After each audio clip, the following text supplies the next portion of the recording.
नमस्ते प्यारे बच्चों, इतिहास के इस वीडियो में मैं आप सभी का स्वागत करती हूँ। पिछले वीडियो में हमने इतिहास के लिखित और भौतिक साधन के बारे में जानकारी प्राप्त की। इस वीडियो में हम आज मौखिक और दृश्य श्रव्य साधन के बारे में जानकारी प्राप्त करेंगे। तो आइए देखते हैं मौखिक साधन क्या है। जो साधन पीढ़ी दर पीढ़ी मौखिक परंपरा से संरक्षित करके रखे जाते हैं उन्हें मौखिक साधन कहते हैं। मौखिक साधन द्वारा समसामयिक लोक जीवन की परंपरा, श्रद्धा, रीति रिवाज आदि के विषय में जानकारी प्राप्त होती है। अन्ना भाऊ साठे और शाहिद अमर शेख के पवाड़ों द्वारा संयुक्त महाराष्ट्र के आंदोलन के समय में लोगों को प्रेरणा मिली। मौखिक साधन में निम्नलिखित साधनों का समावेश है। तो प्यारे बच्चों, सबसे पहले जानेंगे कि मौखिक साधन क्या है। तो मौखिक साधन मतलब मुख से मुख तक संचरित होना। मौखिक साधन मतलब मुख से मुख तक संचरित होना। जो साधन पीढ़ी दर पीढ़ी मौखिक परंपरा से संरक्षित करके रखे जाते हैं उन्हें मौखिक साधन कहते हैं। मौखिक साधन द्वारा समसामयिक लोक जीवन की परंपरा, श्रद्धा, रीति रिवाज आदि के विषय में हमें जानकारी प्राप्त होती है। लोक शाहीर अन्ना भाऊ साठे और शाहीर अमर शेख के पवाड़ों द्वारा संयुक्त महाराष्ट्र के आंदोलन के समय में लोगों को प्रेरणा मिली थी। जब भारत 1947 में आजाद हुआ था, उस समय सभी प्रदेश अपने अपने स्वतंत्र प्रदेश की मांग कर रहे थे। उस समय 1960 के पहले भी संयुक्त महाराष्ट्र के आंदोलन हो रहा था। उसमें अन्ना भाऊ साठे और अमर शेख के पवाड़ों द्वारा लोगों को प्रेरणा मिली। मौखिक साधन में निम्नलिखित साधनों का समावेश है। कौन कौन से? लोक कथाएं, लोकोक्तियां, लोकगीत, पुआड़े और ओवियां। लोक कथाएं, लोकोक्तियां, लोकगीत, पुआड़े और ओवियां। सबसे पहले जानेंगे लोक कथाएं क्या है। आम जनमानस में प्रचलित कथाएं लोक कथाएं हैं। उदाहरण के लिए जैसे अकबर बीरबल की कहानी, तेनालीरामन की कहानी, पंचतंत्र या जो भी त्योहार आते हैं उसमें प्रचलित लोक कथाएं। अभी हाल ही में नागपंचमी का जो त्योहार बीता है उसकी भी लोक कथाएं। यह कल्पना प्रधान होती है लोक कथाएं। इन कथाओं के उद्गम का स्रोत नहीं मिलता है। यह मुख से मुख तक संचरित होती हैं। इसका कोई लिखित प्रमाण नहीं मिलता है।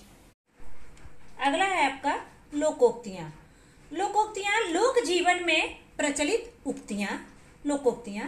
इसमें जीवन का अनुभव सार स्वरूप में समाविष्ट रहता है या संक्षेप में बड़ी लंबी बात या कहानी या संदर्भ अपने में समेटे रहती हैं। लोक जीवन के व्यापक अनुभव सामान्य शब्दों के माध्यम से इससे व्यक्त होते हैं या सांकेतिक स्वरूप होती हैं। मैं आपको कुछ लोकोक्तियां दिखा रही हूं।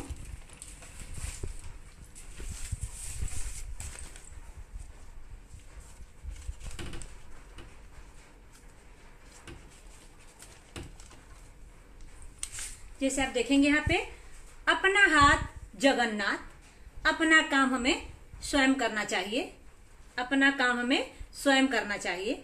अगला है आम के आम गुठलियों के दाम, दूना फायदा या दूना लाभ होना। अगला है आगे नाथ न पाछे पगहा, मतलब आगे पीछे किसी का न होना। अगला आपका फूटी कौड़ी भी नहीं दूंगा। अब देखें कौड़ी आया है। भौतिक साधन में हम लोग पढ़ चुके हैं कि भारत में मुद्रा के रूप में कौड़ियों का भी प्रयोग किया जाता था। हम आज के समय में कहते हैं 1 पैसे नहीं दूंगा, लेकिन उस समय कहते थे फूटी कौड़ी भी नहीं दूंगा। अगला है 16 आना सच। आज हम कहते हैं कि 100% सच कह रहा हूं। 1957 से पहले पैसों को आने में गिना जाता था। हम लोग भौतिक साधन में पढ़ चुके हैं, इसलिए उस समय लोग कहते थे कि 16 आना सच कह रहा हूं। इस प्रकार इनमें समझिए बहुत सारी बात समाहित है। वो बहुत सारी बातों को लेकर संक्षेप में एक ही ये वाक्य बनाकर उसमें अपने भाव को व्यक्त कर देते हैं। अगला है लोकगीत। आम जनमानस में प्रचलित गीत। यह गीत ग्रामीण क्षेत्रों में गाए जाते हैं।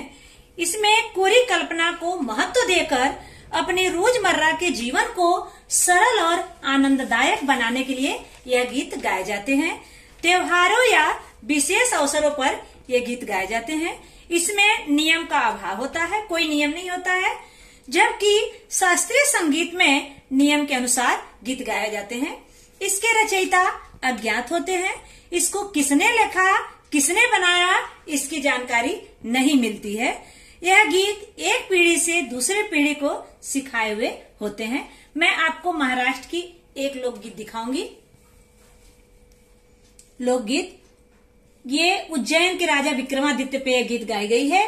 महानगरी उजनी लई पुण्यवान दानी, तेथे नांदत होता राजा, सुखी होती प्रजा, तिन्ही लोकी गाजा बाजा, असा उजनीचा इकराम राजा। महानगरी है यह उजनी, बड़ी पुण्यवान और दानी, राज्य करता था एक राजा, खुशहाल थी उसकी प्रजा, तीनों लोकों में उसका नाम था राजा का विक्रमादित्य। अलग अलग प्रदेशों की अलग अलग लोकगीत होती है, जैसे महाराष्ट्र की लावनी, उत्तर प्रदेश की कजरी, बिरहा, ऐसे ही हर प्रदेश की अपनी अपनी लोकगीत होती है। अगला है आपका पोवाड़े। पोवाड़े में शौर्य गाथा का वर्णन किया जाता है। इसको सुनने से लोगों में जोश आ जाता है। इस प्रकार के पोवाड़े होते हैं और उससे लोगों को प्रेरणा भी मिलती है। यह गद्य पद्य मिश्रित काव्य प्रस्तुति है। छत्रपति शिवाजी महाराज के समय के अज्ञान दास कवि द्वारा रचित अफजल खान वध से संबंधित पोवाड़ा प्रसिद्ध है।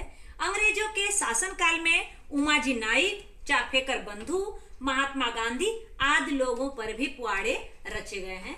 मैं आपको छत्रपति शिवाजी महाराज पे पोवाड़े आपको दिखा रही हूँ। छत्रपति शिवाजी महाराज पे पोवाड़ा है।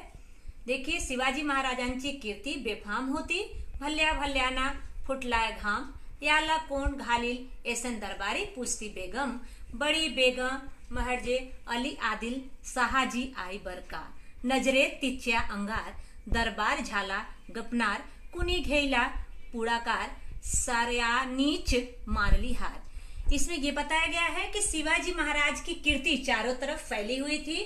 शिवाजी महाराज के नाम को सुनकर लोगों को पसीना आ जाता था और आदिल शाह की आई पूछती थी लोगों से कि किसी में अपने दरबार में पूछती थी कि किसी में ऐसी इतनी हिम्मत है जो जा करके छत्रपति शिवाजी महाराज का सामना कर सके, लेकिन सारे लोग चुप बैठे और सारे लोग अपनी हार मान ली। अगला है आपका ओबिया।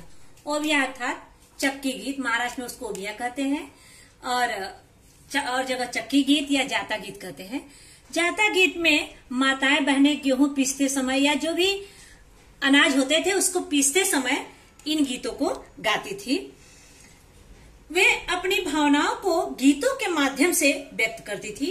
वो गीतों में इतनी लीन हो जाती थी कि उनको समय और थकान का पता ही नहीं चलता था। 2-2 घंटे 3-3 घंटे गीत गाती थी और उसी में अनाज को पीसते रहती थी। और मैं आपको महाराष्ट्र की एक चक्की गीत दिखाऊंगी, ओबिया चक्की गीत। पांडुरंग पिता रुक्मिणी माझी बया, आषाढ़ वारी एला पुंडलिक आला न्याया। पांडुरंग पिता रुक्मिणी मेरी मैया, आषाढ़ के मेले में ले जाने पुंडलिक आया।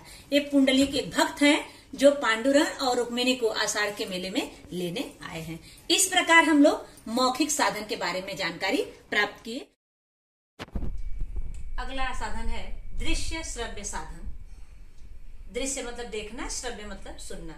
जो देखकर और सुनकर हमें जानकारी मिलती है उसे दृश्य श्रव्य साधन कहते हैं। दूरदर्शन, फिल्म, इंटरनेट आदि साधनों को दृश्य श्रव्य साधन कहते हैं। इसके द्वारा निर्मित छाया चित्रों, ध्वनि मुद्रितों आदि का उपयोग इतिहास के साधन के रूप में किया जा सकता है। प्यारे बच्चों, दृश्य श्रव्य साधन किसे कहते हैं? तो दृश्य श्रव्य साधन में देखिए, दूरदर्शन, फिल्म, इंटरनेट आदि साधनों को दृश्य श्रव्य साधन कहते हैं। ये साधन ऐसा है कि जल्दी हम भूल नहीं सकते हैं। कोई भी घटना हम पिक्चर के माध्यम से, फिल्म के माध्यम से अगर देखते हैं, आप देखेंगे आपको नाम लेते ही वो दिमाग में आपके तुरंत आ जाता है। तो इसमें देसी और विदेशी चैनलों का समावेश होता है, जैसे हिस्ट्री चैनल, डिस्कवरी चैनल इत्यादि। अगला है आपका भारतीय फिल्म और टेलीविजन संस्थान। भारत सरकार ने वर्ष 1960 में पुणे में FTII की स्थापना की। लोक शिक्षा के साथ साथ फिल्म बनाने के लिए आवश्यक सभी प्रकार के प्रशिक्षण इस संस्थान में दिए जाते हैं। भारतीय फिल्म और टेलीविजन संस्थान, इसको संक्षेप में कहते हैं FTII। भारत सरकार ने वर्ष 1960 में पुणे में FTII की स्थापना की।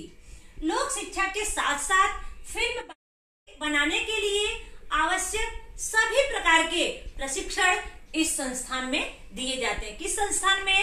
भारतीय फिल्म और टेलीविजन संस्थान में। अगला है इंडियन न्यूज रिव्यू। इस संस्थान द्वारा राजनीति, समाज नीति, कला, खेलकूद और संस्कृति जैसे विभिन्न क्षेत्रों में घटित महत्वपूर्ण घटनाओं पर समाचार फिल्में बनाई गई हैं। प्यारे बच्चों, इंडियन न्यूज रिव्यू नामक संस्थान विभिन्न विषयों पर समाचार फिल्में और अनुबोध फिल्में बनाता है। इन कारणों से इतिहास पुनः जीवंत हो जाता है। समाज का नेतृत्व करने वाले व्यक्तियों और देश के लिए अपना योगदान देने वाले व्यक्तियों के कार्यों की जानकारी समाज तक पहुंचे, इस उद्देश्य से यह संस्थान इंडियन न्यूज रिव्यू नामक संस्थान समाचार फिल्में बनाता है। देश के महत्वपूर्ण स्थलों की जानकारी देने वाली अनुबोध फिल्में या डॉक्यूमेंट्री फिल्में यह संस्थान कौन सा? इंडियन न्यूज रिव्यू नामक संस्थान तैयार करता है। इससे पर्यटन में भी वृद्धि होती है। इस संस्थान का यह भी उद्देश्य होता है। इस प्रकार की समाचार फिल्में और अनुबोध फिल्में आधुनिक भारत के इतिहास के अध्ययन के लिए महत्वपूर्ण दृश्य श्रव्य साधन है। इतिहास लेखन के साधनों का संरक्षण। आधुनिक काल में इतिहास लेखन के नए नए साधन तीव्र गति से आ रहे हैं। प्यारे बच्चों, आधुनिक काल में इतिहास लेखन के नए नए साधन तीव्र गति से आ रहे हैं, जैसे घरेलू फोन से लेकर मोबाइल तक। इसी यात्रा में पेजर नामक साधन संपर्क करने हेतु बड़े तीव्र गति से अस्तित्व में आया। जितना तीव्र गति से अस्तित्व में आया, उतने ही तीव्र गति से समाप्त भी हो गया। इंटरनेट से हमें विपुल मात्रा में जानकारी उपलब्ध हो रही है। अध्ययनकर्ता को इस जानकारी की जांच पड़ताल करनी पड़ती है। इतिहास मानव जीवन के सभी अंगों को स्पर्श करता है, इसलिए बहुत महत्वपूर्ण है। इस दृष्टि से हमें इतिहास के सभी साधनों का संरक्षण करना चाहिए। इस प्रकार प्यारे बच्चों, हम लोग इतिहास के चारों साधन, लिखित साधन, भौतिक साधन, मौखिक साधन और दृश्य श्रव्य साधन के बारे में विस्तृत रूप से जानकारी प्राप्त किए। धन्यवाद।